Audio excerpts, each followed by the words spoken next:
各位过年好啊！恭喜你发财，恭喜你精彩。这不，目前呢，我和夫人呢回到了娘家，在娘家过年，更新呢会有点不定时。虽然我也不是啥大博主，但是呢，对支持我的朋友呢，还是要说声抱歉。我尽量抽空多更新。自从我那期86K24过后，网上呢就有许多质疑的声音啊，什么你懂不懂车呀？你到底玩没玩过车呀？人家选择水平对视就是为了重心低呀。甚至呢有些连视频都没有看完，看个标题就点进来评论诸多之类的。那么这期呢就跟你们好好治疗治疗。2012年，丰田和斯巴鲁共同开发了一台前置后驱的 FR 小跑车，由斯巴鲁开发引擎，丰田进行调教，丰田叫它86。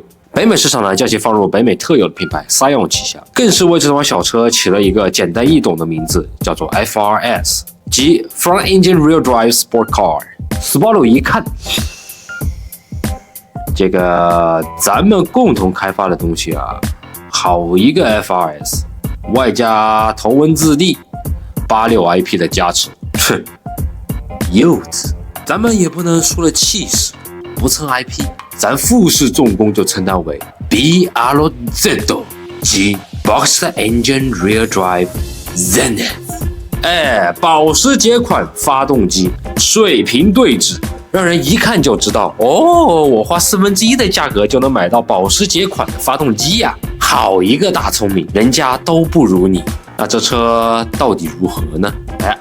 我们检验一个东西的好坏，最直接的方式是什么呀？没错。时间就是最好的证明。这么多年下来，Zenith 我不好说，但是斯巴鲁的性能引擎问题确实不少。不报哪能是斯巴鲁，不换发动机都不好意思说自己是斯巴鲁性能车车主。你看那溜哥，一台车3台引擎。那个前段时间就前2年的时候，就之前做节目的那个小七呢，跟我发了一个微信，说我发动机 knock knock。Who's there 了？比较久远之前的一期呢，我们也聊过了 WRX STI。那么这期我们就来聊一聊 BRZ 和86那些事，以及 K24移植所需要的条件。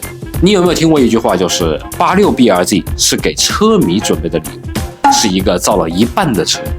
哦哟啊，那咋不收一半的钱呢？打着86的 IP， 那价格是居高不下呀。目前我都没见过二手的86 BRZ 掉到过1万刀以下。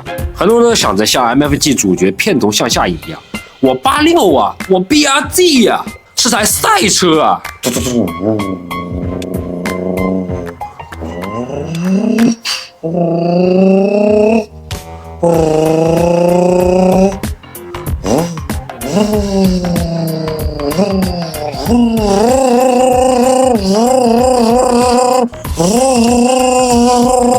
但这车有多少问题，谁用谁心里清楚。拓海呀，途龟式啊，情怀呀。我把话放在这车的工程师就没有考虑过购买车的车主去漂移和下赛道。你不信啊？听我娓娓道来。FA20、FA24 设计本身就有缺陷，拉瓦是十分常见的状况。水平对置发动机失事有理革，阁下知道代表着什么？当车在激烈运动时，会让机油摆动，从而让机油吸嘴吸不到油，一段时间后就会让曲轴卡死，发动机爆缸。虽然油底壳挡板能有效的解决一切问题，但机油 0W20 的粘稠度实在过低，对于抗碱性过于差，外加大小瓦材料强度不够。这个时候就有人会讲了小场面不要慌，那么我们加个油底壳挡板，使用高一点粘稠度的机油，问题不就解决了？解决一部分，但该爆还是会爆，因为机油泵齿设计的缺陷。没想到吧？好了这里，那里还有问题，嘿嘿，车油量满足不了激烈驾驶，很多副厂出了改件能解决这个问题，但不下赛道和漂移问题不大。but 你都买这车了，你能忍得住？那 Eurobeast 一放，外加现在的 MFG 加持，将够发呀！在心仪的异性和同性面前，不得炫炫技？这个发动机啊，还有一个比较致命的缺点，就是发动机内置没有机油喷嘴，不适合长时间高转激烈驾驶，也从一定程度上封印了改装上限。那么怎么解决？如果你是一个水平对置的死忠粉，又不想走太多弯路，那么建议直接保时捷，嘿嘿。如果你又想经过自己的改装来解决以上问题，那么就换机油泵齿外加干式油底壳。你以为这就结束了吗 ？No no no no no Too young, too simple, sometimes naive。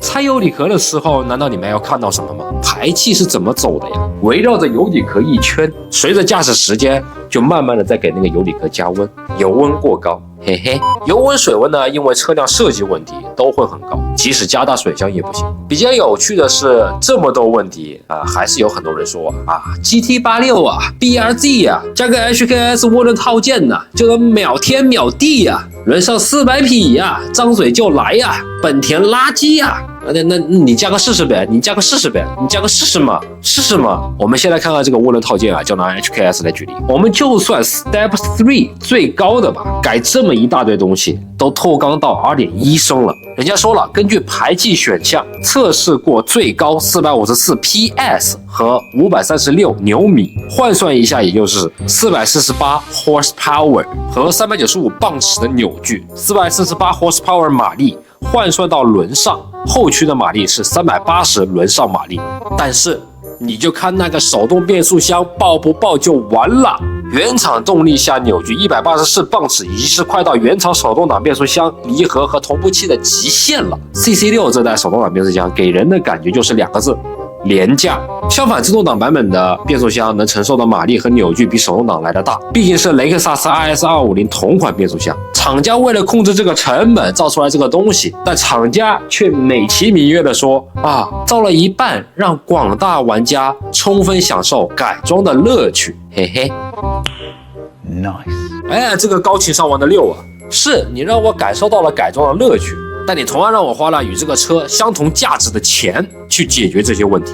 那具体怎么解决这些问题呢？咱改车最好解决的办法就是一石三鸟既要马力充沛，也要皮实耐用，还要比以前有质的提升。我之前一期就说过，换引擎 K2是移植方案，当然 LS Swap 也是一种办法但那是另一个系列，咱们以后有机会再讲。K-Power 呢，目前出了一套完整的移植套件，这时候就有弟弟们跳出来说了K24 看起来很高重心不低K20 重等等。K-Power 自己在网站上明确表明了 K24 移植比 FA20 轻140磅。由于移植套件传动系统已经向后移动了4英寸，而发动机曲轴中心线比原厂低约 2.5 英寸，驱动系统的重量不仅减少，而且还被推到了底盘中较低的位置，是不是和你的感觉不太一样找个 K20A2 拼个 K20Z3 的缸头这个时候我想肯定又要有人说了为啥不用 K20A 的缸头没必要，真的没必要。K20A 的缸头确实挺贵，这是第一。第二的话，在某些方面来说 ，K20A 的进气效率其实没有 K20Z3 来的直接。而且呢 ，K20A 其实你也多不了几匹马力，即使你把它全部都抛光了过后，也多不了那么几匹。换 Dragcatel 的凸轮轴，换个 RRC 的油泵，带挡板的油底壳这里插句嘴主要是那个什么呢？加拿大本地有一家专门做油底壳的那个生产商因为上次去我购买的时候没有给我那个折扣，这里呢我就不给他们放广告，嘿嘿。再加上点其他的周边零件比如说那个换 GDX 的那个大节气门，建议你换的是 600cc 的喷油嘴，因为你不知道你是想保持 NA 还是想走正压路线。整个算下来呢，差不多轮上300匹左右不成问题。当然变速箱方面你可以沿用之前的变速箱，但是这个3档到4档呢，承受不了马力坏掉的可能性比较大。虽然件不贵呢，人工费爆炸你坏几次呢就是人工费乘以 N。这里呢有2个比较budget的选项，就不能说budget吧，就是比较有性价比一点的，相对来说有性价比一点的选项。当然你也可以上什么 sequential 就是那个狗牙式变速箱或者是 DCT 都可以。那么我比较推荐的2个有性价比的变速箱就是 S2000 变速箱和 CD009 变速箱。这2个呢都是能完美符合 K2移植86的移植方案，但2者的用途不同。首先呢 S2000 的变速箱优点呢是能 hold 住400到450匹轮上的马力。如果你的改装方案是这个马力区间的话 ，S2000 的变速箱是个不错的选择。当然呢，缺点也是有的。这个 S2000 的变速箱比原厂 86BRZ 的变速箱呢重大约100磅左右，二手的价格呢在500到1000美刀之间不等。当然呢也是比较难找。Pure Automotive 也做了 K21至 86BRZ 移植所需的 S2000变速箱的机脚，同时也做了一些那个档位的校正套件。那么 CD009 变速箱呢，来自日产尼桑，也就是那个 350Z 上面那一套手动的变速箱。该变速箱的优点是能 hold 住700到800匹马力的动力，比原厂86变速箱重130磅左右。二手价格呢在800到1200美金不等，全新的差不多在1800美金左右。CD009 的变速箱呢位置比86原厂变速箱靠前2英寸，但 K-Swap 的套件将发动机向后移了4英寸。当然呢也有解决办法，就是需要多动手。如果大家感兴趣的话呢，以后专门出一期如何移植 CD009 变速箱。好了，至于是移植 K24 更好一些，还是我不听劝雷打不动，就是要一心一意的选择 FA20，欢迎在评论区告诉我，也欢迎你发表你的看法。喜欢我的节目记得点赞、订阅、分享，我们下期见。